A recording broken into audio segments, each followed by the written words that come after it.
नमस्कार मंडळी, कसे आहात तुम्ही सगळे? मला माहिती आहे आपण मागच्या वेळेला जेव्हा भेटलो होतो, तेव्हा आपण प्रदूषण या एका मस्त विषयावरती चर्चा केली होती. हा असा विषय आहे, जो आपल्या आजूबाजूला सगळीकडे आहे. आपण याचा अनुभव घेतो. आपण प्रदूषणामध्ये राहतो. तुम्ही कितीही काहीही म्हणा, पण प्रदूषण हा आपल्या आयुष्याचा आता एक भाग झाला. कसं काय? आपल्या आजूबाजूला असलेल्या अबायोटिक फॅक्टर्स म्हणजेच आपल्या आजूबाजूला असलेल्या नॉन लिव्हिंग थिंग्सचा परिणाम आपल्या आयुष्यावरती होतो. बरोबर की नाही? आता आपल्या आजूबाजूला असलेले सगळ्यात इम्पोर्टंट नॉन लिव्हिंग फॅक्टर्स कोणते आहेत? Air, water, soil. बरोबर? ह्या तीनही अबायोटिक फॅक्टर्समध्ये आपल्याला लागणाऱ्या सगळ्या महत्त्वाच्या गोष्टी. फॉर एक्झाम्पल, आपल्या आजूबाजूला जी हवा आहे, त्याच्यामधला ऑक्सिजन आपल्या रेस्पिरेशनसाठी इम्पॉर्टंट आहे. म्हणजेच काय?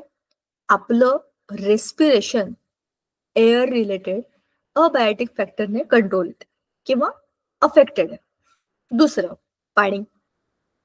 जे पाणी आपण पितो, ते पाणी आपल्या आजूबाजूला असलेल्या सगळ्या नॅचरल रिसोर्सेस मधनं येतं. बरोबर की नाही?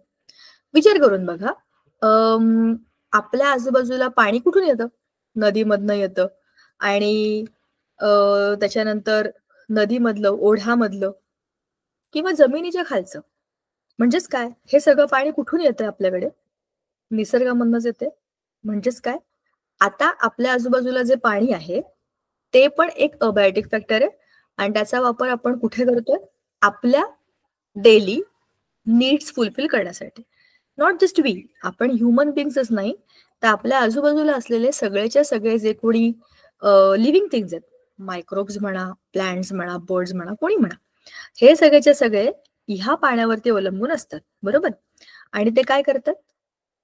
लिव्हिंग, नॉन लिव्हिंग थिंगचं इंटरॅक्शन हे आपण म्हणतोय. आपण त्याला इकोसिस्टीम म्हणालो होतो की नाही मागच्या वेळेला. त्या इकोसिस्टीमचा हा भाग आहे. आता तिसरी गोष्ट आहे सॉइल. सॉइल, त्या सॉइलमधनं आपल्या जे काही सगळे प्लांट्स असतात, त्याच्यामधनं जी फार्मिंग आपण करतो, ज्या सॉइलमधनं, तर त्यातनं येणाऱ्या सगळ्या फ्रुट्सना, सगळ्या क्रॉप्सना आपण जे खातो, त्याच्यामुळे आपलं जे काही हेल्थ, ग्रोथ, आपल्या नीड्स ऑफ बॉडी आहेत, ह्या सगळ्या फुलफिल होतात. आपल्या एनर्जी नीड्स फुलफिल होतात. म्हणजेच काय? तर आपलं लाईफ हे आपल्या आजूबाजूला असलेल्या सॉइल, एअर, वॉटर ह्या अबायोटिक फॅक्टर्सने अफेक्ट करतं. पण आपल्या पोल्युशनच्या कन्सेप्टमध्ये आपण हेच बघतोय, की हे पोल्युशन एअरचं असतं, वॉटरचं असतं, सॉइलचं पण असतं. मागच्या वेळेला आपण एअर पोल्युशन बद्दल बोललो. बरोबर?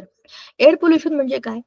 एअरमध्ये एखाद्या अशा फॅक्टरचं ॲडिशन जो की आपल्याला हार्म करतो. बरोबर? Contamination of air and that can be by anything. एखादा गॅस असेल, काही पार्टिकल्स असतील, बरोबर?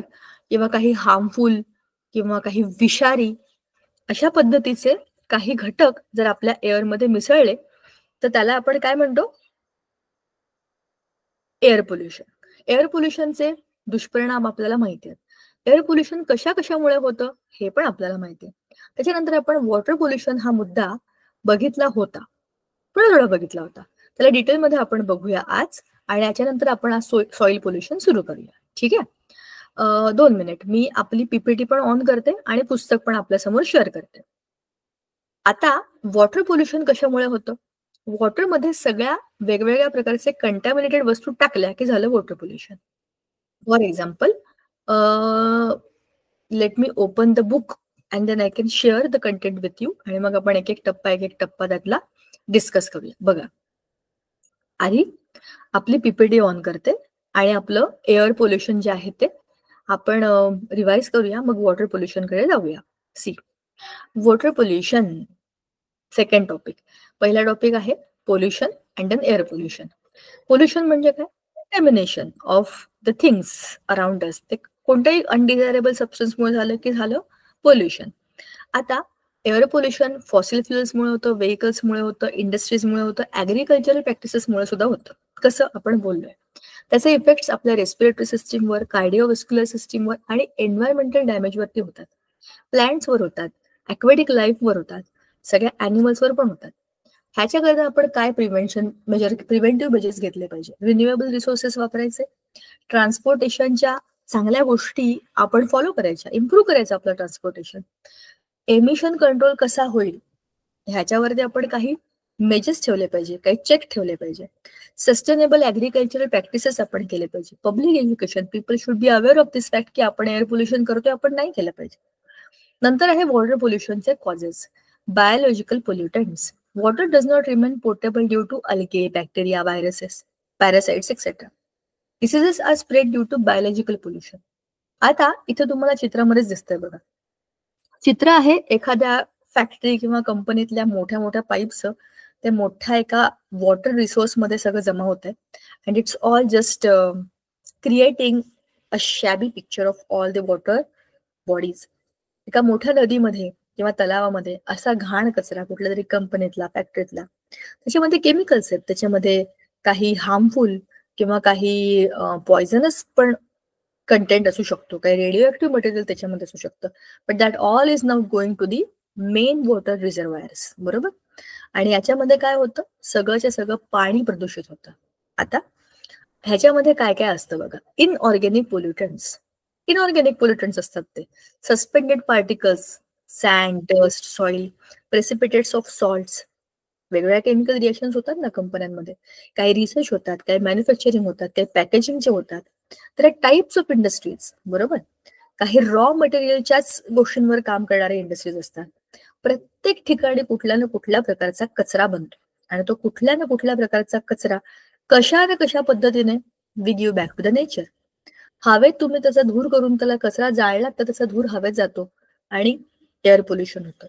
पाण्याबरोबर तुम्ही क्लीन करून त्याला विरघळवून काहीतरी करून टाकलं आणि पाण्यात सोडलं तर पाण्यामध्ये जास्त डेंजरस पोल्युशन होतं. कारण पाणी सगळेच जण पितात ना. All living things need water. पाण्यामध्ये पण फिश असतात, पाण्यामध्ये पण दुसरे काही मायक्रोब्स असतात, दुसरे काही लिव्हिंग थिंग्स असतात. त्यांचं लाईफच त्या पाण्यामध्ये असतं.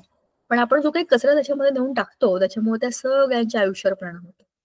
थर्ड इज त्याच्यामधनं आपण जमिनीवर तो कचरा जमा करून ठेवला तर ते सॉइल पोल्युशन होतं. तो आपला पुढचा मुद्दा आहे. त्याच्यामध्ये आणखीन compounds like arsenic, cadmium, lead, mercury and traces of radioactive material हे पण त्याच्यामध्ये असतात. वेगवेगळ्या प्रकारच्या गोष्टींमध्ये आपण केमिकल रिएक्शन्स करणार, आपण कशातनं काय बनवणार, कशातनं काय टाकणार, कशातनं काय चेंज करणार, त्याला क्लीन करणार. बरोबर. इन्स्ट्रुमेंट क्लिनिंग पण तर होतच ना. मेडिकल रिसर्चेस असतात, म्हणजे त्याच्यामध्ये काही मेडिसिनल वेस्ट असतात. त्याच्यामध्ये औषध, रक्त, आपल्या शरीरातले काही काही सेल्स. बरोबर. असं सगळं असा एकत्र कचरा असतो. हे सगळं तुम्ही कसं काय कुठेतरी टाकणार, म्हणजे काय होणार, ते शेवटी अल्टिमेटली आपल्या नेचरमध्येच जाणार. मग आहेत organic pollutants. Weedicides, insecticides, fertilizers, sewage, industrial effluents etcetera. हे सगळे ऑर्गॅनिक पोल्युटंट्स आहेत. ऑर्गॅनिक पोल्युटंट्स म्हणजे काय असतात, अशा गोष्टी ज्याच्यामध्ये कार्बन हा एक इम्पॉर्टंट फॅक्टर आहे. बरोबर. कार्बन रिलेटेड गोष्टींना आपण ऑर्गॅनिक पोल्युटंट्स असं म्हणतो. ते पण कितीही काहीही म्हटलं तरी पण पोल्युटिंगच असतात. बरोबर. फर्टिलायझर्स आपण शेतात टाकतो, पाण्याबरोबर वाहून जातात, आले पाण्यामध्ये, झालं खराब पाणी. Reasons of water pollution. दोन रिझन्स आहेत. एक आहे नॅचरल, दुसरं आहे मॅनमेड. नॅचरल पद्धतीने पण वॉटर पोल्युशन होतं. aquatic weeds and decomposition of the matter inside the water. They deplete oxygen level and alter the water quality. Natural ज्या वॉटर बॉडीज असतात त्याच्यामध्ये स्वतःमध्येच शेवाळ जमा होतं. त्याच्यामध्ये काहीतरी असे हिरवे हिरवे मोठ्या मोठ्या पानांचे वेलच जमा होतात. त्याच्यामुळे काय होतं, त्या पाण्यातलं सगळं ऑक्सिजन कमी कमी व्हायला लागतं आणि दुसरे जे काही त्यातले लिव्हिंग थिंग्स आहेत ते सगळे मरतात. खाली असलेलं पाण्यामधलं ऑक्सिजन जेव्हा संपतं तेव्हा हे पण शेवाळ बिवाळ सगळं पण आपोआप हळूहळू हळूहळू मरून जातं आणि ते सडून जातं. म्हणजे विचार करा, पाण्यावरचं छोटंसं डबकं, पावसाळ्यामध्ये अशी बरीच डबकी तयार होतात. त्या डबक्यामध्ये शेवाळ जमा होतं, ते शेवाळ वाढतं, मोठं होतं, तिथे आणखीन 10 प्रकारचे किडे बिडे तुम्हाला दिसतात. जसं ते पाणी हळूहळू हळू तिथे स्टॅग्नंट व्हायला लागतं, त्यातलं ऑक्सिजन कमी व्हायला लागतं, ते शेवाळ पण पिवळं खराब व्हायला लागतं, त्या पाण्याचा वास यायला लागतो, त्याच्यामध्ये असलेले जे काही मायक्रोब्स आहेत, दुसरे काही लिव्हिंग थिंग्स आहेत, सगळे मरून जातात आणि त्याच पाण्याला खराब पाणी असं आपल्याला म्हणायला लागतं. म्हणजे ही नॅचरल प्रोसेस आहे, ती सगळीकडेच होते. त्याच्यामध्ये तुमचा माझा काही रोल नाहीये, हे आपोआप घडलेलं. तर अशा नॅचरल रिझन्समुळे सुद्धा पाणी खराब होतं.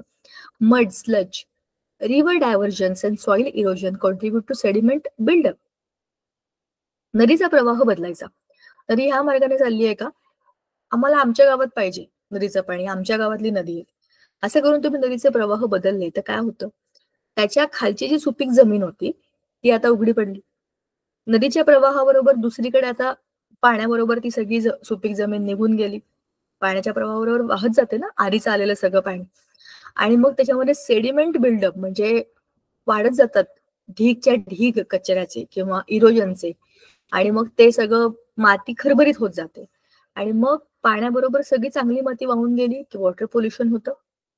जे काही खराब आहे नंतर त्याच्यावर वाहत जायला लागतं. सॉइल पोल्युशन पण होतं. Microbes and algae, organic matter decay and excessive algal growth pollute water.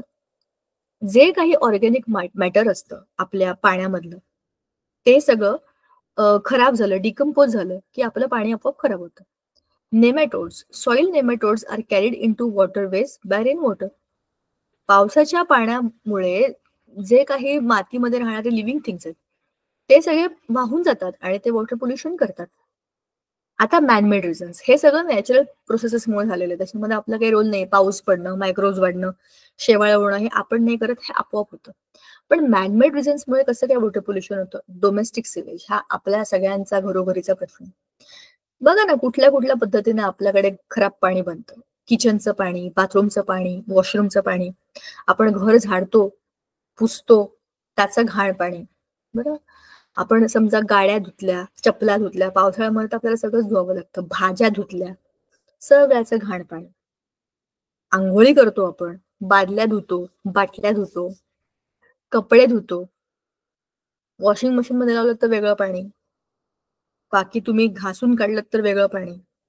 घरात गाई म्हशी म्हणजे पाळीव प्राणी असेल त्यांच्या क्लिनिंगसाठी वेगळं पाणी, गाड्या असतील त्यांच्या क्लिनिंगसाठी वेगळं पाणी. हे सगळं सिवेज आहे. म्हणजे क्लिनिंग बिनिंगच्या याच्या सगळ्यामधनं जो कचरा जमा होतो पाण्यामध्ये डोमेस्टिक सिवेज आहे. आता म्हणजे सिवेज मध्ये जातं ना ते शेवटी त्या पाईपामध्ये. त्याच्यामध्ये untreated sewage from cities and towns is discharge into rivers. म्हणजे सगळ्या प्रकारचा घाण पाण्याचा निचरा हा मेन वॉटर रिसोर्सेस मध्ये करायचा. मोठ्या मोठ्या बिल्डिंगांमध्ये, मोठ्या मोठ्या सोसायटीमध्ये खाली ड्रेनेजचे जे पाईप असतात ते वॉटर असतात. कोणती शाळा जॉईन झाली आहे? सर तुमची शाळा इंग्लिश मीडियम आहे का? नाही मॅडम, मराठी. आज हे इंग्लिश मीडियमचं लेक्चर सुरू आहे. इंग्लिश मीडियमचे सर. ठीक आहे, काय हरकत नाही. तर हे मॅनमेड रिसोर्सेस असतात, मॅनमेड रिझन्स असतात, त्याच्यामुळे आपण वॉटर पोल्युशन करतो. इंडस्ट्रियल एफ्लुएंट हा दुसरा महत्वाचा मुद्दा आहे. आपल्या घरगुती कचऱ्यातनं तर आपण भरपूर पाणी वाया घालवतो. तसंच इंडस्ट्रियल एफ्लुएंट म्हणजे इंडस्ट्रीमध्ये हे सारे वेस्ट असतात. वेगवेगळ्या केमिकल कंपन्या असतात, कलर बनवणाऱ्या, पेंट बनवणाऱ्या, मशीन्स बनवणाऱ्या किंवा औषधं बनवणाऱ्या, कपडे बनवणाऱ्या, काहीही बनवणाऱ्या ज्या काही कंपन्या असतात त्याच्यामध्ये कुठल्या ना कुठले केमिकल्स वापरले जातात. बिना केमिकल्सचं काहीच होत नाही. आणि ह्या केमिकल्सचा वापर ब्लिचिंगसाठी, ब्लिचिंग म्हणजे कलर चेंज करायचा. हॅलो, कुठली शाळा जॉईन झाली? मॅम तुमची इंग्लिश मीडियम स्कूल आहे का?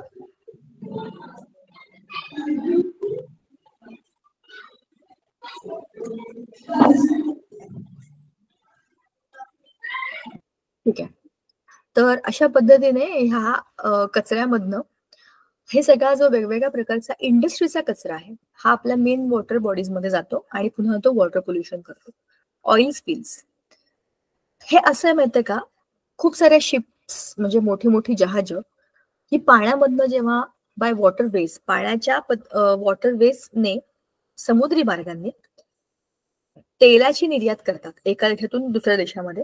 आणि मोठ्या मोठ्या जहाजांमध्ये तेल भरून नेलं जातं. पण लिकेज असेल किंवा काही ऍक्सिडेंट झाला आणि ते फुटलं तर सगळंच्या सगळं तेल त्या पूर्ण समुद्राच्या पृष्ठभागावरती पाण्यावरती पसरलेलं असतं आणि ते आपोआप गायब होत नाही.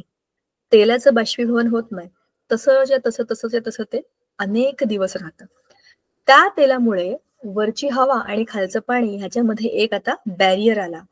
म्हणजे वरचं ऑक्सिजन हवेतलं हे खालच्या पाण्यामध्ये जाणारच नाही, कारण तिथे वरती एक तेलाचा थर आहे. असं झाल्यामुळे काय होतं, खाली असलेल्या सगळ्या ॲक्वॅटिक लाईफला, सगळ्या पाण्यामध्ये राहणाऱ्या सजीवांना, वनस्पती असतील, छोटे मासे, मोठे मासे, कोणी असेल, सगळ्यांना त्रास होतो, कारण ऑक्सिजनची वरनं काही मदतच नाहीये ना त्यांना. अशा पद्धतीने हे ऑइल स्पिल्स जे असतात ते काय करतात, तिथल्या वॉटरचं पोल्युशन करतात. त्याच्या खाली असलेले जे काही मासे असतील किंवा इतर काही सजीव असतील, ते ऑक्सिजनच्या कमतरतेमुळे मरतील किंवा दुसरीकडे निघून जातील. म्हणजेच काय, तिथल्या वॉटर सायकलचं किंवा तिथल्या ज्या काही वॉटर सिस्टीमचं आपण पोल्युशन केलं, ते खराब झालं. फर्टिलायझर, पेस्टिसाइड्स तर आहेतच. आपण शेतामध्ये टाकतो, ते वाहून जातात आणि पुन्हा पुन्हा आपल्या मेन बॉडीज मध्ये येतात आणि सगळं खराब करून टाकतात. बरोबर? ते पाणी पिण्यासारखं असतं का? जे केमिकल्स आपण आपल्या शेतातल्या प्राण्यांना मारण्याकरता वापरतो, म्हणजे किड्यांना, अळ्या असतील, काही त्याच्यामध्ये कीड लागली असेल, बरोबर, बारीक बारीक कीड असतात. तुम्हाला माहिती आहेत की शेताच्या आपल्या उत्पादनावरती, आपल्या पिकावरती अनेक प्रकारचे रोग असतात. त्यांना मारण्याकरता आपण पेस्टिसाइड्स टाकतो, म्हणजे ते ऑलरेडी विषारी आहेत. फर्टिलायझर्स म्हणजे केमिकल्स टाकतो आपण त्याच्या मुळाशी, जेणेकरून आपली झाडं चांगली जोमाने वाढतील. पण या दोनही गोष्टी केमिकल्सच्या बनलेल्या असतात. कोणाला तरी मारण्याकरता वापरलेले जे विषारी पदार्थ आहेत, ते त्या पाण्यामध्ये प्रवाहित होऊन आपल्याकडे येतात. मग आपणही तेच पाणी पितो ना. सांगायचा मुद्दा, हे सगळं सर्कल आहे. जे आपण निसर्गात देतो ते परत आपल्याकडे येतं, कारण या सगळ्या गोष्टी एकमेकांना जोडलेल्या आहेत. Other sources, human waste disposal, clothes washing, decomposing plant materials, ash disposal, thermal power plant discharge, all this contribute to water pollution. बरोबरच आहे ना? ह्या सगळ्या वेगवेगळ्या पद्धतीच्या कचऱ्यामुळे मॅनमेड पोल्युशन होतं, वॉटर पोल्युशन. आता त्याचे परिणाम काय आहेत? Diseases like hepatitis, typhoid, diseases of skin, alimentary canal, elements of liver, kidney, brain, deformities in bones, hypertension. काय सुंदर चित्र आहे पोल्युशनचं, दिसतच आहे ना? पूर्ण कचरा कचरा कचरा. त्या किनाऱ्यावरती सगळे कचराच कचरा आहे. एक जहाज चाललंय, पाणी आहे, थोडस गवत आहे, बाकी सगळी माती, त्याच्यामध्ये कचरा, बाटल्या बिटल्या, काचा, काय काय पडले, ते आपणच केलेलं आहे. आणि विशेषतः भारतीय लोक, आपण खूप प्रसिद्ध होत, आपण जिकडे जाऊ तिथे घाण करू, अशी आपली चर्चा असते जगामध्ये, कारण आपण करतोच तसं काम. ज्या रेल्वे गाड्यांमध्ये आपण जातो त्यांना घाण करतो, ज्या समुद्र किनाऱ्यावर तिथे आपण असे कचरे फेकतो, ज्या किल्ल्यांवर आपण फिरायला जातो त्या किल्ल्यांवरती आपण सगळ्या पाण्याच्या बाटल्या बिटल्या, चिप्सची पाकिटं सगळं घाण करून येतो. आपण हा विचार करत नाही की ह्या सगळ्या कचऱ्याला आपण कुठल्या तरी योग्य ठिकाणी टाकलं पाहिजे ना. कुठे आपण कचरा घेऊन फिरायचा, फेका रस्त्यात, असा मूर्खासारखा विचार करून आपण सगळं आपलं पर्यावरण स्वतःच घाण करतो. बरोबर की नाही? म्हणजेच काय, ह्याच्यामुळे अनेक प्रकारचे त्रास होतात. जिथे जिथे असं घाण पाण्यामध्ये जाते, तिथे लोकांना अनेक प्रकारचे पाण्याचे निर्माण होणारे त्रास असतात, म्हणजे जलजन्य आजार असतात. जसं की हेपॅटायटिस, टायफॉइड, स्किनच्या किंवा आपल्या डायजेस्टिव्ह ट्रॅक्टच्या अनेक प्रकारच्या इन्फेक्शन्स, लिव्हर, किडनी, ब्रेन यांना त्रास होणं. पाणी शरीरामध्ये सगळीकडे जातं, पाण्यामधनं जाणाऱ्या सगळ्या खराब्या शरीरामध्ये सगळीकडे जातात. म्हणून पाणी चांगलं प्या, शुद्ध प्या, उकळून प्या, हे का सांगतात? पाणीच आहे ना आपल्या शरीरामध्ये 70%, म्हणून त्याचा परिणाम आपल्या आरोग्यावर पण होतो. Effects on ecosystem, retarded plant growth. वनस्पतींच्या बाबतीमध्ये त्यांची वाढच खुंटून जाते. लॉस ऑफ प्लांट स्पीसीज, काही काही वनस्पतींच्या स्पीसीज पण गायब होतात. Increase in salt content of water, पाण्यामधल्या क्षारांची लेवल वाढणे, पाण्यामध्ये असलेली ॲक्वेटिक लाईफ डेंजरमध्ये येणे, मरून जाणे. खूप सारे फिश असेच मरून जातात. केमिकल्स टाकले, त्याच्यामध्ये विषारी पदार्थ टाकले, ते पाण्यामध्येच राहणार आहेत, ते बाहेर पडू नाही शकत. आणि ते पाणी आपण घाण केलं की they have to die, there is no other option, and ते die automatically. Adverse effects on sea birds, जे काही समुद्री पक्षी असतात ना, त्यांच्यावरती ह्या सगळ्या प्रदूषणाचा परिणाम होतो. Other effects, changes in physical and chemical properties of water, changes in natural color and taste of the water, useful aquatic fauna is destroyed and soil fertility is affected, toxic materials are added to crops. जे पाणी घाण आहे ते तुम्ही झाडांना घातलं तर काय उपयोग आहे त्याचा? म्हणजे त्या वनस्पतीमध्ये पण ते घाण येणार आहे, तेच आपण खाणार. सॉइल फर्टिलिटी, आपल्या जमिनीचा कस, जमिनीची उत्पादकता, ह्या दोघांवरही त्याचा परिणाम होतो. पाण्याचा जो काही नॅचरल कलर आहे, जी काही टेस्ट आहे, त्याच्या ज्या काही प्रॉपर्टीज आहेत, त्या सगळ्यांवरती परिणाम होतो. म्हणजे आपण पाण्याला खराब करतो. आता हे पाण्याचं प्रदूषण कसं टाळायचं? घाण पाण्याला व्यवस्थित ट्रीटमेंट करायची. इंडस्ट्रीमध्ये मधून येणारं पाणी, घरांमधून येणारं पाणी, सोसायटीमधून येणारं पाणी, आसपासच्या वस्त्यांमधून येणारं पाणी, सगळ्याला तिथे सोडण्यापूर्वी एक चेक करण्याकरता एक असा बंद करायचा तो दरवाजा. त्याच्यामध्ये ट्रीटमेंट करायची त्या सगळ्या पाण्याची, मगच ते पाणी सोडायचं. सस्टेनेबल ऍग्रिकल्चर, शक्यतो ऑर्गॅनिक फर्टिलायझर वापरायचं. ऑर्गॅनिक म्हणजे निसर्गामधूनच बनलेले, त्याच्यामध्ये शेण असतं, पालापाचोळा असतो, हा सगळा कचरा असतो, त्याच्यापासूनच खताची निर्मिती करायची आणि त्याच्यामधून बाकीच्या केमिकल्स न टाकता आपलं उत्पादन आपण वाढवायचं. बरोबर? Storm water management, capture and filter rain water. बघा, आपल्याकडे पावसाळा एकदाच येतो. आजकाल तो कधी येतो, कसाही येतो, पण पावसाळा हा 3 ऋतूंमधला एक ऋतू आहे. 12 महिन्यातले 3 ते 4 महिने वाटून वाटून जरी घेतले तरी मॅक्झिमम 3 ते 4 महिनेच पाऊस आपल्याकडे असतो. बाकीचे 8 महिने आपल्या सगळ्यांना, म्हणजे भारतातल्या सगळ्या लोकांना या पावसाच्या पाण्यावरतीच जगावं लागतं. हे पाणी आपल्याकडे फुकट येतं, पावसाचं पाणी. त्याला काही पैसे भरायला लागत नाहीत, पण ते आलेलं पाणी आपल्याला नीट जमा करून ठेवायचंय आणि ते नीट वाचवून ठेवायचंय. बाकीचे प्राणी असं पाणी नाही जमा करून ठेवू शकत, पण आपण पाणी जमा करून स्वतःची आणि इतरांची सोय तर करू शकतो. त्यालाच आपण रेन वॉटर हार्वेस्टिंग असं म्हणतो. पावसाचं पाणी असंही येणार, जाणार, मुरणार, वाया जाणार, वाहून जाणार आणि एकदा गेलं की परत पुढच्या वर्षीच येणार. मग आता जे आलंय त्याला नीट धरा, त्याला मुरवा, जिरवा, शक्य तितकं वापरा. म्हणजे पुन्हा जमिनीतून खालून उपसून काढायची गरज नाही पडली पाहिजे. इतकं पाणी तुमच्याकडे जर असेल तर तुम्हाला तुमच्या पाण्याचा साठा तुमच्याकडे असेल तर तुम्हाला पाण्याची गरज तुमची भागवता येते. बरोबर? हाऊस होल्ड वेस्ट डिस्पोजल, आपल्या घरामधनं बाहेर पडलेला जो कचरा, पाण्याचा कचरा जो आहे, म्हणजे खराब पाणीच आहे, त्याच्यामध्ये पण आपण विचार केला पाहिजे की त्यात तेल टाकलंय, काय टाकलंय, केमिकल, ऍसिड बिसिड, भरपूर काय काय असतं आपल्या घरामध्ये. टॉयलेट क्लिनर्स पण ऍसिडिक असतात. ते सगळेच्या सगळं पाणी जातं, असं एका घराचं, असं अनेक घरांचं. म्हणजेच त्या वेस्ट वरती पण काहीतरी ट्रीटमेंट केली पाहिजे आणि मग ते सोडलं पाहिजे. आणि पब्लिक एज्युकेशन तर आपण करतोच आहे. लोकांना या बाबतीमध्ये अवेअर करणं, त्यांना माहिती देणं आणि नागरिकांनी या बाबतीमध्ये सतर्क राहणं, ह्या गोष्टी आवश्यक असतात. नंतर आहे सॉइल पोल्युशन. हा फार शेवटचा आणि महत्वाचा मुद्दा आहे. जमिनीचं कंटॅमिनेशन, म्हणजे जमिनीची खराबी म्हणजे soil pollution. Sources, industrial waste, इंडस्ट्रीमधनं बाहेर पडलेले कचऱ्याचे वेगवेगळे, प्लॅस्टिकचे, रबराचे, आणखीन कसले कसले ढेर जिथे लागतात, तुम्ही बघितलं असेल तिथली माती अशी खराब झालेली असते, सारखं तेच तेच पडून असतं तिथे.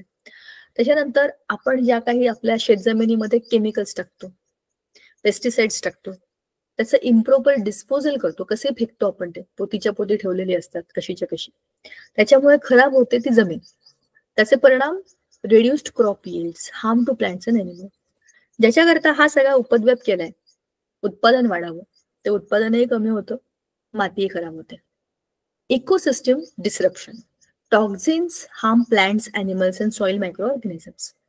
हे जे काही आपण टाकतोय, काही हानिकारक गोष्टी टाकतोय, भले त्याचा उद्देश चांगला आहे, अन्नाचं उत्पादन वाढावं, धान्याचं उत्पादन वाढावं आणि ते सगळ्यांना पुरावं, असा चांगला उद्देश आहे, म्हणूनच आपण ते करतोय. बरोबर? नाही तर अशीच मी पिकं लावली आणि सोडून दिली तर त्याच्यावरती इतके रोग आणि इतक्या वेगवेगळ्या जीवजंतू असतील की आलेली सगळीच्या सगळी पिकं गायब होते. अशी शेती काय कामाची? म्हणून आपण त्या शेतीमध्ये नवीन नवीन गोष्टी करतो जेणेकरून त्या सगळ्या कीटकांपासून आपलं अन्न वाचेल. पण त्याचा परिणाम आपल्या निसर्गावरती कसा उलटा होतोय की आपली जमीन खराब होते.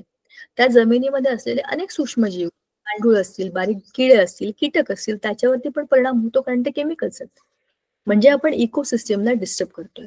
ह्युमन हेल्थ रिस्क, आपल्याच तब्येतीवरती त्याचे परिणाम होतात. काय बघा, विचार करा, ज्या मातीमध्ये, कंटॅमिनेटेड सॉइल मध्ये आपण काही रोपं लावली आणि त्यातूनच जे काही उगवलं ते आपल्याच पोटात जाणार आहे. म्हणजे विषारी वस्तू जर आपल्या मातीच्या आजूबाजूला असेल, मातीमध्ये मुरल्या असतील, तर आपल्या पिकांमधनं पण त्याच येतील. म्हणजे जे आपण बाहेर फेकण्याचा प्रयत्न करतोय ते आपल्या आत चालले. रिड्युस्ड क्रॉप यील्ड्स, खराब मातीमध्ये काय उत्पादन येणार आहे? म्हणजे तुमचं उत्पन्न, उत्पादन, शेती सगळंच गडबडून जाईल. लॉंग टर्म एन्व्हायरमेंटल डॅमेज, आणि लांब भरपूर आरामापर्यंत, खूप वेळापर्यंत तुमचा जो काही मातीचा कस आहे तो खराब राहील, तुमची जमीन खराब राहील आणि म्हणजेच काय होईल, तुमचं खूप मोठ्या काळापर्यंतचं नुकसान होईल. आता इफेक्ट झाले. आता बघूया आपण त्याचं प्रिव्हेन्शन ऑफ सॉइल पोल्युशन. ह्याला कसं थांबवायचं. Sustainable agriculture. चांगलं ऍग्रिकल्चरचे चांगले पर्याय अवेलेबल असतात, शोधावे लागतात, प्रयोग करून बघावे लागतात. काही बरोबर येतात, काही चुकतात, वेळ द्यावा लागतो या गोष्टी करता. आणि ज्या काही सिद्ध टेक्निक्स आहेत, जसं की आपल्या आपल्या शेतामध्ये आपलं खत बनवणं, गांडूळ खत बनवणं, ह्या सगळ्या सिद्ध टेक्निक आहेत, त्या ऑलरेडी झालेल्या आहेत, प्रूव्ह झाल्या आहेत. त्या जर आपण आपल्या इथे आणल्या, थोडा खर्च होईल, थोडा वेळ लागेल, थोडे कष्ट पडतील, पण त्याच्यानंतरचं जे आपलं उत्पादन असेल ते चांगलं होईल. शिवाय तुम्हाला माहिती असेल तर मार्केटमध्ये ऑर्गॅनिक प्रोडक्टची किंमत जास्त आहे. समजा एक भाजी आहे, समजा भोपळा, दुधी भोपळा. दुधी भोपळा हा साध्या पद्धतीने साध्या शेतातला आणि ऑर्गॅनिक शेतातला, ऑर्गॅनिक फार्मिंग, त्याला फार ब्रँडेड नाव आहे, ऑर्गॅनिक फार्मिंग. तिकडचा दुधी भोपळा, साधा भोपळा 10 रुपयाला मिळत असेल ना, दुधी भोपळा 40 रुपयाला मिळतो. कारण की त्याच्यामध्ये केमिकल्स टाकलेले नाहीयेत. घेणारे लोक सजग असतात, पिकवणाऱ्या लोकांनी ह्याचा विचार करायला पाहिजे. पण पुन्हा एकदा ती समस्या आहे, वेळ, पैसे आणि उत्पन्नाची हमी. बरोबर. ऑर्गॅनिक प्रोडक्ट टाकून तुम्ही शेती करणार, बरोबर आहे, पण तुमचं पीक हवं तसं नाही आलं तर. ह्या सगळ्या शंका कुशंकांना सोडवण्याकरता आपल्याला प्रयोग करून बघावे लागतात. म्हणजे माझ्या शेतीमध्ये मी हा प्रयोग आता करून बघणार आहे, काय माहिती कसं होईल. चांगला झाला तर उत्तमच आहे, पुढच्या पिकांकरता मी हे करू शकतो. किंवा माझ्या शेतातला कचरा वापरून मी माझं खत बनवू शकतो, तर आपण करू शकतो. म्हणजेच कमीत कमी खत टाकण्याच्या बाबतीत तरी आपली सगळी पिकं ही ऑर्गॅनिक राहू शकतात. आणि जिथे गरज तिकडे आपण केमिकल्सचा थोडाफार वापर केला तर आपलं उत्पादनही सुधरेल, आपल्या उत्पादनाची क्वालिटी पण सुधरेल आणि आपल्या मातीचा कसही टिकून राहील. बरोबर. ह्याला म्हणतात सस्टेनेबल ऍग्रिकल्चर. आपल्याला नुकसान करायचं नाही शेतीमध्ये, फायदाच हवा.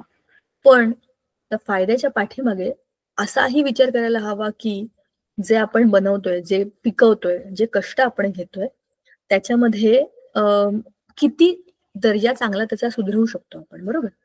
आता प्रॉपर वेस्ट डिस्पोजल, हे तर आपल्या शेतीचं झालं. आणि शेती या विषयावरती फार काही बोलण्यात आपण काही त्या बाबतीतले एक्सपर्ट नाहीये. जे शेती करतात त्यांना त्याच्याबद्दल जास्त माहिती असते. बरोबर. मग त्यांना आपण काय ज्ञान देणार. ते पिढ्यानपिढ्या शेतकरी आहेत, त्यांना ते जास्त माहिती आहे की त्याचं उत्पादन चांगलं घेण्याकरता काय करावं. पण अशा खूप साऱ्या टेक्निक जगभर वेगवेगळे प्रयोग सुरू आहेत. त्यांचा जरी त्यांनी अभ्यास केला तरी पण ते स्वतःच्या शेतीमध्ये काही चांगल्या गोष्टी करू शकतात. एवढंच काय फक्त सांगण्यासारखं आहे त्याच्याबद्दल. प्रॉपर वेस्ट डिस्पोजल हा जो मुद्दा आहे हा सगळ्यांना ऍप्लिकेबल आहे. मग आपल्या घरांच्या बाहेरचा असेल किंवा इंडस्ट्रीच्या बाहेरचा असेल, शाळेच्या बाहेरचा असेल, सोसायटीच्या बाहेरचा असेल, हा एक खूप मोठा प्रश्न आहे. घन कचरा व्यवस्थापन. बघा, आपल्या सगळ्यांच्या घरामधला कचरा, ओला कचरा, सुका कचरा, असा 2 वेगवेगळ्या पद्धतीने कचरा आपण वेगवेगळा करतो आणि आपण घंटा गाडी आली की देऊन टाकतो. बरोबर. ज्यांच्या घरामध्ये गावामध्ये घंटा गाडी तिकडे आले की आपण कचरा देतो, जिकडे नाही तिथे आपण डस्टबिन मध्ये सगळं एकत्र फेकून देतो आणि देऊन टाकतो. फारच कमी सोसायटीमध्ये 2 डस्टबिन मागतात, असा कचरा आम्ही घेणार नाही म्हणतात. ओल्या कचऱ्याची पिशवी वेगळी, सुक्याची वेगळी, अशा 2 वेगवेगळ्या पद्धतीने कचरे जमा करतात. फार कमी ठिकाणी हे होतं. नाही तर सगळं एकच होतं, सगळ्याची भेळ. आणि मग बाहेर कुठेतरी शहराच्या बाहेर घेऊन जायचं आणि डम्पिंग ग्राउंडवरती फेकून द्यायचं. त्या डम्पिंग ग्राउंडवरती लांब पर्यंत, अनेक किलोमीटर लांब पर्यंत कचराच कचरा आहे. त्या कचऱ्यामध्ये प्लॅस्टिक आहे, काचा आहेत, मेडिसिनल कचरा आहे. डॉक्टर्स आणि हॉस्पिटल्स मधला जो काही कचरा असतो तो मेडिसिनल वेस्ट आहे. तो ना ओला आहे ना सुका आहे. तो हार्मफुल पण आहे, तो हार्मलेस पण आहे. तो असा विचित्र कचरा असतो की त्याच्यामध्ये रक्त, मांस, अजून बरंच काही असतं हॉस्पिटलच्या कचऱ्यामध्ये. तर असं काही पडलेलं सगळं जे असतं, सगळं एकत्रित तिथं फेकलेलं असतं.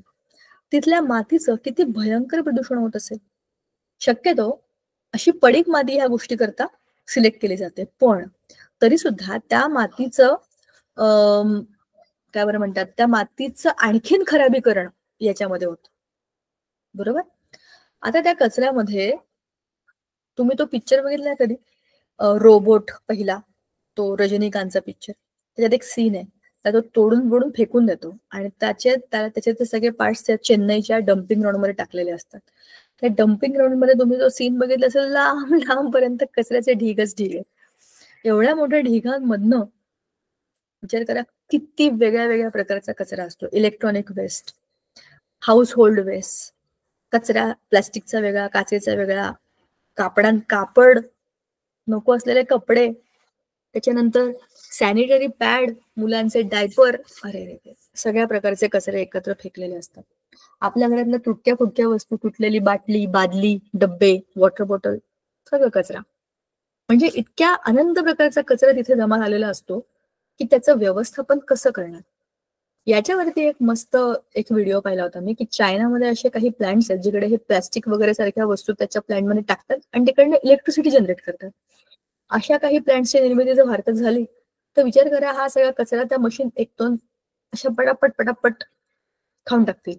त्याच्यातनं इलेक्ट्रिसिटी मिळेल म्हणजे किती बरं होईल ना. म्हणजे आपल्याला ह्या सगळ्या बाकीच्या ज्या आपल्या नॅचरल प्रोसेसेस आहेत त्यांच्यावरचा ताण कमी करता येईल, कचऱ्याचं पण व्यवस्थापन होईल. अशी काहीतरी मेथड शोधून काढली तुम्ही सगळ्यांनी. तर तुम्ही आता लहान आहात, तुम्ही अभ्यास करतायत, कदाचित तुम्ही सायंटिस्ट झालात तर तुम्ही अशी एखादी चांगली टेक्निक, अशी एखादी मशिनरी फाइंड आउट, त्याच्यामुळे आपल्या देशाचं भलं होऊ शकतं आणि आपोआप कचऱ्याचं व्यवस्थापन पण होऊ शकतं. तर असा या कचऱ्याच्या व्यवस्थापनाचा मुद्दा आहे. सॉइल रेमेडिएशन म्हणजेच काय की आता जी जमीन खराब झाली आहे तिला आपल्याला रिपेअर करायचं. फायटो रेमेडिएशन म्हणजे to remove contamination from soil. एकतर तुम्ही त्या मातीचा कस वाढवण्याकरता त्याच्यामध्ये काही नॅचरल प्रोसेसेसचा किंवा नॅचरल मायक्रोब्सचा वापर करू शकता. सूर्याचा प्रकाश त्याच्यावर जास्त वेळ पडणं, जेणेकरून जे काही मायक्रोब्स, घाण कचरा त्याच्यामध्ये असेल तो डिकम्पोज होईल, निघून जाईल, वायू रूपाने निघून जाईल. क्लीन झाल्यावरती त्याच्यामध्ये वेगवेगळ्या पद्धतीची रोपं लावणं, जेणेकरून ते क्लीन होईल, त्याची माती धरली जाईल, मुळं खाली जातील, बरोबर की नाही. आणि चांगल्या पद्धतीने त्या मातीला वापरता येईल. पोल्युटेड साईट नाही येते, ते रेमेडियल साईट आहे असा त्याचा विचार केला पाहिजे. लेजिस्लेशन अँड एन्फोर्समेंट ह्याच्याकरताचे खूप सारे नियम आपल्या देशामध्ये ऑलरेडी आहेत. जमीन, पाणी, हवा, नॅचरल रिसोर्सेस सगळ्यांना वाचवण्याकरताचे कायदे आपल्या देशामध्ये ऑलरेडी आहेत. त्याच्यावरती कामही सुरू आहे, असं नाहीये की अजिबातच काहीच होत नाहीये. पण जितकं हवं तितकं त्याच्यावरती स्ट्रॉंग अंकुश नाहीये. त्याच्यामुळे चुका करणारे चुका करतात, पकडले जाणारे पकडले जात नाहीत आणि त्रास होणारे लोक आपल्यासारखे सामान्य लोक असतात. कारण ते पाणी आपण पितो, ती हवा आपल्या आजूबाजूला असते आणि त्याच्यामुळे काय होतं, ह्या सगळ्या प्रदूषणाचा आपल्या आयुष्यावरती परिणाम हा होतोच. ठीक आहे. आणि relationship of soil pollution with air and water pollution. स्वाभाविकशी गोष्ट आहे, हवा, पाणी, माती एकमेकांच्या संपर्कामध्ये असतातच. सॉइल आणि एअर पोल्युशनची लिंक कॉमन सेन्सची गोष्ट आहे.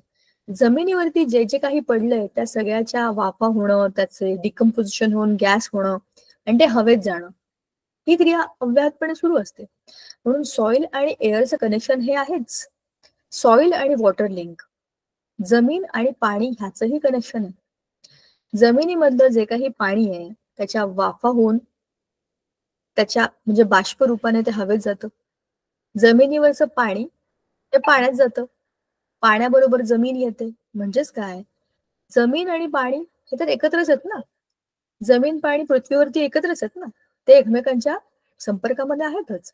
ह्याचं पोल्युशन तिकडे, त्याचं पोल्युशन इकडे जातच आणि हे सगळं एकत्रित मोठ्या प्रमाणामध्ये पोल्युशन करतं. आता pollution cycle, soil, air, water हे सगळे एकमेकांना इंटरकनेक्टेड आहेत आणि vicious cycle, non ending cycle they keep on flowing. So one pollution at one place is circulated to the entire system of soil, air and water. एकीकडचं गेलेलं सगळीकडे पसरतं आणि ते सारखं असं फिरत राहतं आणि आपल्याच आयुष्यामध्ये कुठून तरी एंट्री करतं, बरोबर. विचार करा ना, एवढ्या प्रकारच्या व्याधी लोकांना आता सुरू झाल्या, त्याचं कारण काय?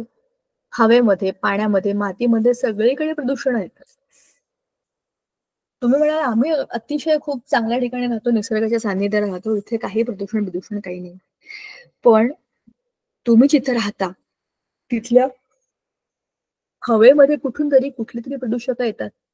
तुमच्या आजूबाजूला येणाऱ्या पाण्यामध्ये दुसरीकडचं पाणी जेव्हा मिसळतं तेव्हा तिथली प्रदूषकं येतात. तर या पृथ्वीवर कोणीच असं नाहीये जो या प्रदूषणापासून वाचलाय. ठीक आहे. म्हणून आपल्याच इकोसिस्टीम मध्ये असलेलं हे पोल्युशनचं सायकल आपल्या सगळ्यांना अफेक्ट करतं. आता ह्याच्यावरती गव्हर्नमेंटने बरेचसे लॉज आणले, regulations and control bodies. The air पोल्युशनचा ऍक्ट, द एअर ऍक्ट 1981 मध्ये आलाय. सगळ्यात पहिल्या ऍक्टाला वॉटर बघा 1974 मध्ये the water act. The water act त्याचं नाव आहे. Prevention and control of pollution हा त्याचा सबटायटलचा भाग आहे. The water act came in 1974. तेव्हा माझा जन्म पण नाही झाला होता. तर ह्या ऍक्ट मध्ये आपल्याला पाण्यामधलं जे काही पोल्युशन आहे ते कंट्रोल करण्याचा सगळ्यात पहिला विचार वॉटर पोल्युशनच्या ऍक्ट मध्ये झाला. बरोबर आहे ना. आपण सगळे पाणी पितो, पाण्यामध्ये प्रदूषण होऊ नये ह्याच्याकरता केलेला तो विचार आहे. दुसरा आहे 1981 मधला एअर पोल्युशन. एअर पोल्युशनचा act, the air act, it came in 1981. जसं वॉटर पोल्युशनसाठी 1974 मध्ये water discharge into water bodies असं सांगितलं होतं, तसंच इंडस्ट्रीज मधनं जो काही पोल्युटेड एअर जाते त्याला रेग्युलेट करण्याकरता एअर पोल्युशन ऍक्ट आला 1981 मध्ये. त्याच्यानंतर 5 वर्षांनी आला 1986 मधला एन्व्हायरमेंट प्रोटेक्शन ऍक्ट. बरोबर. आपल्या आजूबाजूला असलेलं एन्व्हायरमेंट म्हणजे प्रदूषण, एन्व्हायरमेंट म्हणजे पर्यावरण, प्रदूषणापासून वाचवण्याकरताचा ऍक्ट. त्याच्यामुळे तुम्हाला तुमचं पर्यावरण वाचवण्याकरता झाडं लावायची, झाडतोड थांबवायची, अनेक पद्धतीच्या प्रजातींचा रिप्रोडक्शनचा रेट वाढावा म्हणून मदत करायची. म्हणजे तुम्हाला चांगली कामं करायची जी तुमच्या एन्व्हायरमेंटला चांगले ठेवतील. हा होता 1986 चा act.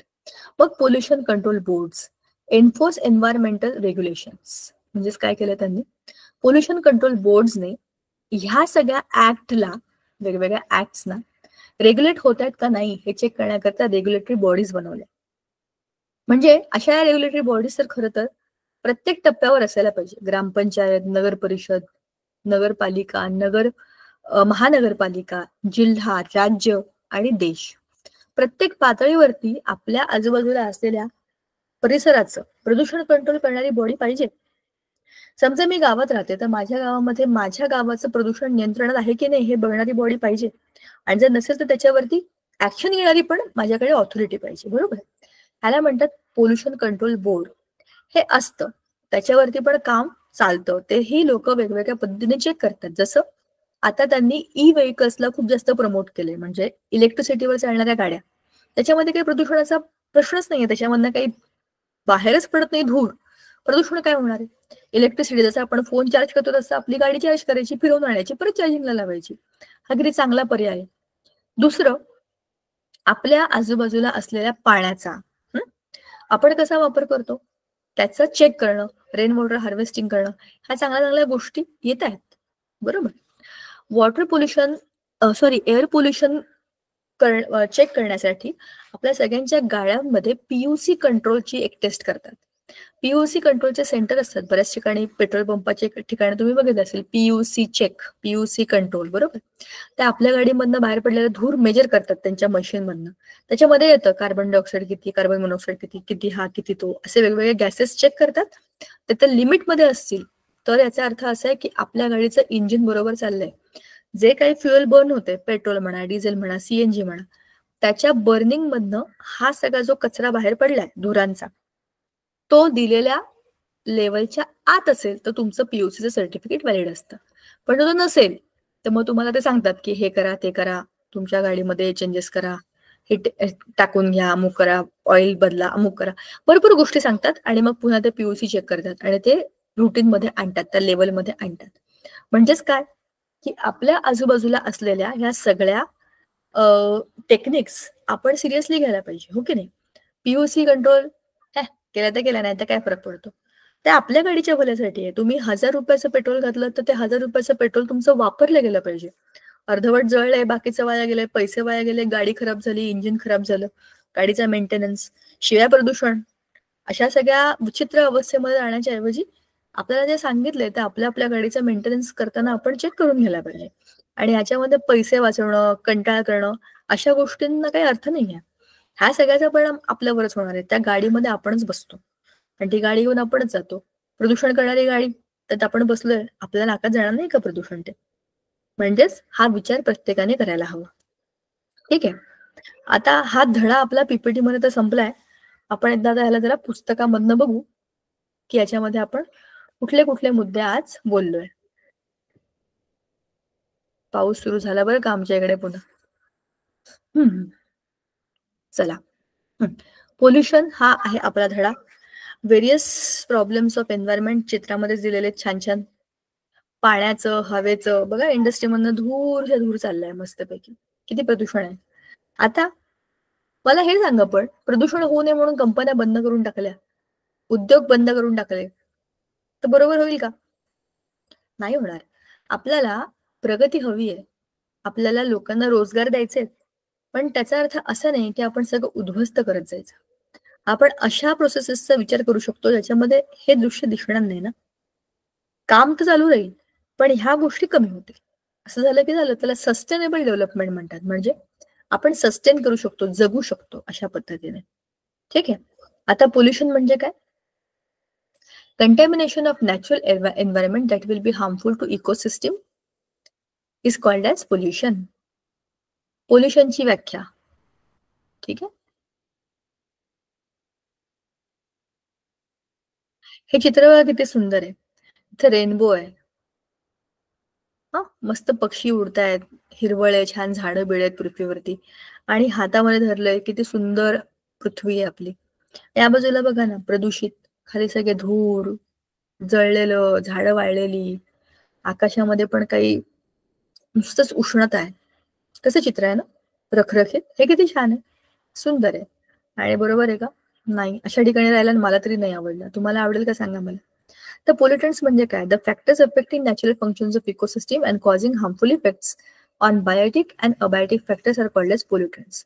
And pollutants affect everybody, biotic and abiotic, both the factors, and they can be poisonous and unhealthy.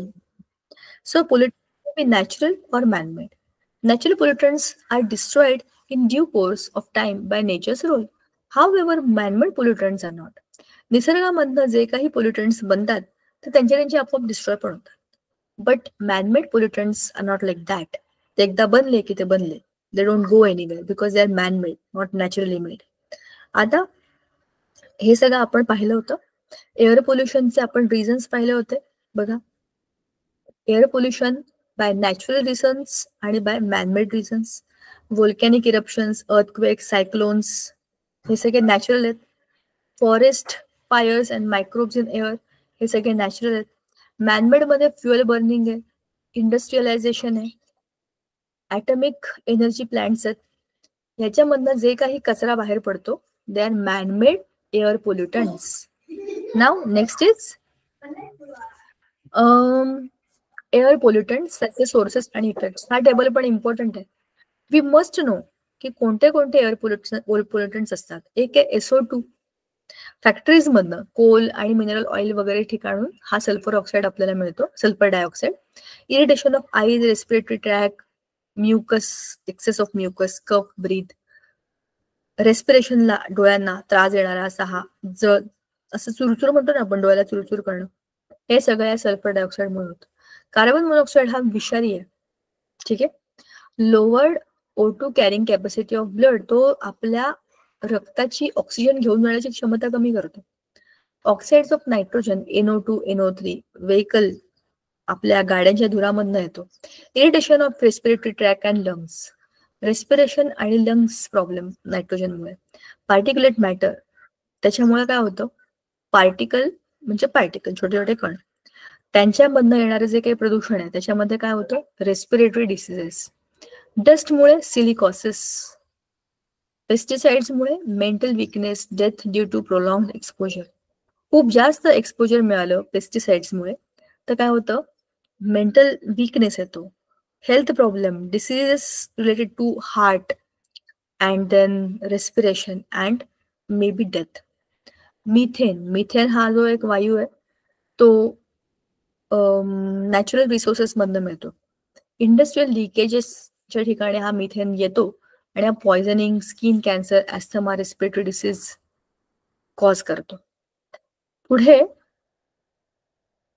Air पोल्युशनचे plants आणि ॲनिमल्सवर होणारे परिणाम आपण बघितले. Ozone layer depletion, green house effect, हे सगळं आपण मागच्या वेळेला पाहिलं होतं. ऍसिड रेन पण आपण पाहिले होते. आज आपण वॉटर पोल्युशन बद्दल आणि सॉइल पोल्युशन बद्दल बोललोय, ते पण आपण रिकॅप करूया. वॉटर पोल्युशन चित्रात इथं पण दाखवल्याप्रमाणे बघा ना, टायर आहे, काय बाटल्या आहेत, एक झाड उगवलंय, इथे काहीतरी बाटली, इथे काहीतरी पुठ्ठ्यासारखं, इथे काहीतरी चप्पल बॅग काहीतरी आहे, काय माहिती इथे काय पडलंय. म्हणजे वॉटर बॉडी आहे, त्याच्यामध्ये एक पाईपातनं इथून सगळी घाण आली आहे आणि सगळी या पाण्यामध्ये मिसळलेली आहे. आता हे वॉटर पोल्युशन म्हणजे काय, की वॉटर बॉडीज मध्ये एखादा कंटॅमिनेटेड प्रोडक्ट जाणं, त्याच्यामुळे ते सगळं वॉटर अनहायजेनिक होणं किंवा इम्प्रॉपर होणं, त्याला आपण म्हणतो वॉटर पोल्युशन. तर ह्याचे बायोलॉजिकल पोल्युटंट्स कोण आहेत? अल्गे, बॅक्टेरिया, व्हायरस, पॅरासाइट्स त्या पाण्यामध्ये गेले की झालं, डिसीज्ड वॉटर होईल ते, त्याच्यामुळे रोग होऊ शकतात. So that is a biological pollution. Inorganic pollution, त्याच्यामध्ये सस्पेंडेड पार्टिकल्स, सँड, डस्ट वगैरे आपण पाहिलं होतं, arsenic, cadmium, lead, mercury, presence of radioactive material असं काही गेलं की झालं त्याच्या inorganic pollution. Organic weedicide, fertilizers, insecticide, sewage, industrial effluents हे सगळं टाकलं तरी पण ते घाणच होतं ना पाणी. आता रिझन्स ऑफ वॉटर पोल्युशन परत नॅचरल आणि manmade. Natural, aquatic weeds, decomposition, mud, sludge, soil erosion, microbes like fungi, algae वगैरे वगैरे. मॅनमेड मध्ये काय, domestic sewage, industrial effluent, oil spillage, use of fertilisers and pesticides, ठीक आहे, अँड अदर रिझन्स, त्याच्यामध्ये decomposition वगैरे वगैरे बरेच काही. आता वॉटर पोल्युशनचे इफेक्ट्स काय, ह्युमन बिंग वरतीच आपल्याला माहिती आहे की आपल्याला अनेक प्रकारचे रोग होतात पाण्यामधनं. इफेक्ट ऑन इकोसिस्टम, कारण हे जे पाणी आहे सगळ्यांसाठी कॉमन आहे. बघा मी तुम्हाला म्हटलं होतं चित्रामध्येच की काही मासे मरून पडलेत, पाणी प्रदूषित झालं, त्यांचं आयुष्य पाण्यामध्येच असतं, they die inside the water, you can't help it. Changes in physical आणि केमिकल प्रॉपर्टीज ऑफ वॉटर, सगळं बदलून जातं त्याचं आणि ते इफेक्ट करतं बाकीच्या सगळ्या सिस्टीमला. आता हे झालं वॉटर पोल्युशन. आता सॉइल पोल्युशन, आजचा थर्ड टॉपिक. सॉइल पोल्युशन मध्ये आपण काय बघितलं, एक जमिनीवरतीचा खूप सारा कचरा पडून पडून, बघा ना ही माती किती छान, शेतीतली माती किती छान वखरून ठेवलेली, आणि बघा काय काय कचरा पडलाय, प्लास्टिक आहे, अन्न आहे, काय आहे, किती घाण दिसते दगडगोटे. So this is good and this is bad, बरोबर ना. म्हणजेच हे सॉइल पोल्युशन आहे आणि ही छान माती आहे. आता कशामुळे होतं सॉइल पोल्युशन, त्या सॉइल पोल्युशनचा आधी परिणाम बघूया. Soil fertility decreases due to mixing of salty, acidic water from industry. Radioactive and other pollutants enter and pass through the food chain like the soil, crop water, and human food. Problems of water pollution increase due to soil pollution. Toxic substances leach into the water. Similarly, diseases spread to the various pathogens.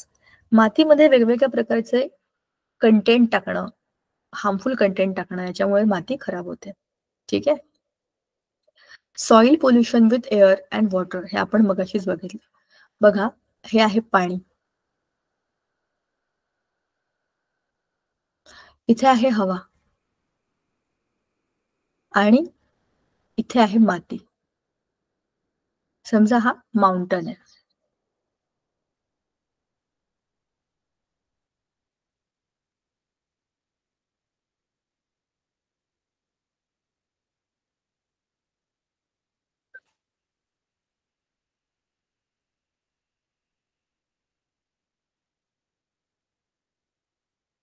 तर हे एकमेकांच्या जवळपासच असतात, बरोबर की नाही.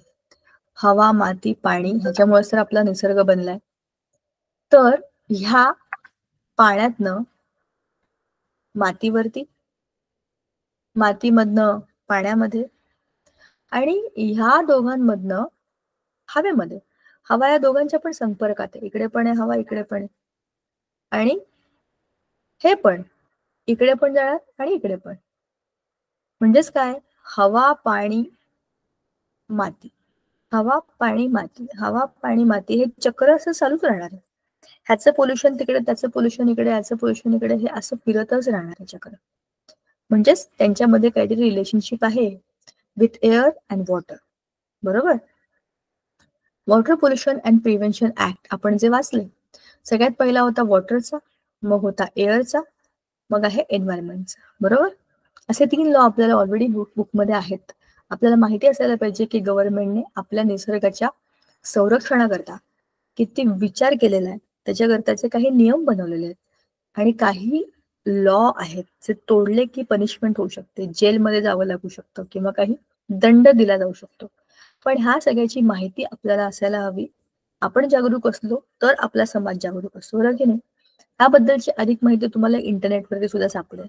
हे act काय आहेत, त्याची पनिशमेंट काय आहे आणि हा ऍक्ट कसा फॉलो करायचा, काय काय मेजर्स आपल्याकडे असायला पाहिजे, ह्या सगळ्याची माहिती आपल्याला आपल्या अतिरिक्त म्हणजे इंटरनेट सारख्या माध्यमातून मिळेल. आपला हा धडा आज इथे संपला. पुढच्या वेळेला आपण नवीन धडा सुरू करणार आहे. तो धडा आहे आपला पुढचा धडा, जो आहे आपल्या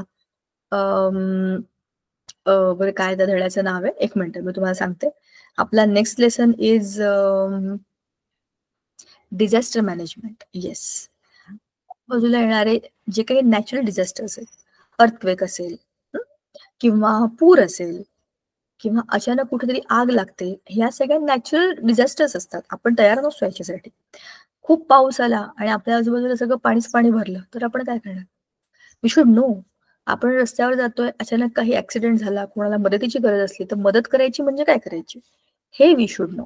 हे सगळं डिझास्टर मॅनेजमेंट आहे. नॅचरल डिझास्टर्सचं मॅनेजमेंट कसं करायचं याच्याकरता आपल्या पुस्तकातच एक धडा आहे. We should know about that very well. That we will discuss next time. तोपर्यंत आपण आज थांबूया. तुम्हाला काही शंका असेल तर तुम्ही विचारू शकता. धन्यवाद. Thank you Sangeeta ma'am. Thank you Navapur government English medium school. Thank you. Thank you ma'am.